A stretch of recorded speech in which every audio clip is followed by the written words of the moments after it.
Hello, welcome back. I'm Abhishek De Silva, an undergraduate of the JAM Institute for Advanced Technology.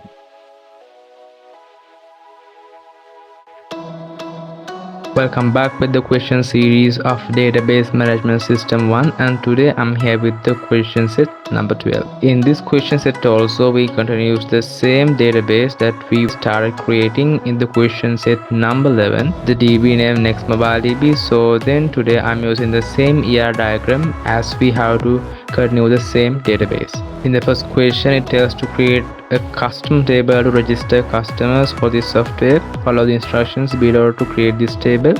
And in the second question, it tells to create a table called Supplier to register the suppliers of this software and follow the instructions below to create this table. So then let's move to the MySQL Workbench. I opened the same ER diagram which I used in the question set number 11. You can open that ER diagram which you have saved from File, Open Model. So let's first create the customer table. Click on this icon, click anywhere on the workspace, and then double click on it and change the table name to customer.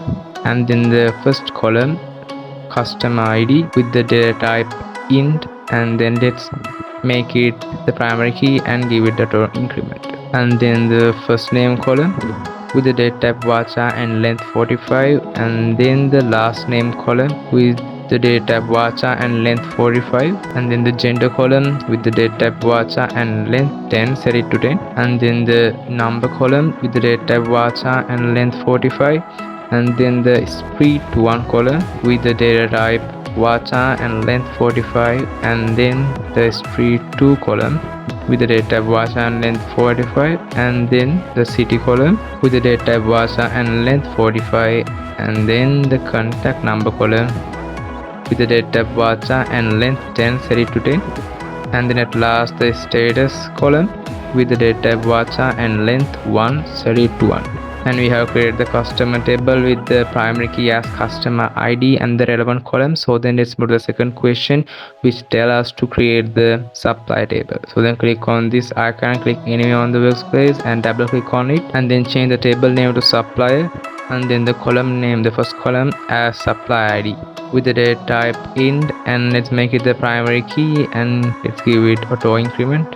And then the first name column with the date type varchar and length 45, and then the last name column with the date type varchar and length 45, and then the number column with the date type varchar and length 45, and then the street 1 column with the date type varchar and length 45, and then the street 2 column with the date type varchar and length 45, and then the city column with the date type varchar and length 45, and then the contact number column with the date type varchar and length 10, set the length to 10, and then the email column with the date type varchar and length 45, and at last the status column with the date type varchar and length 1, set the length to 1.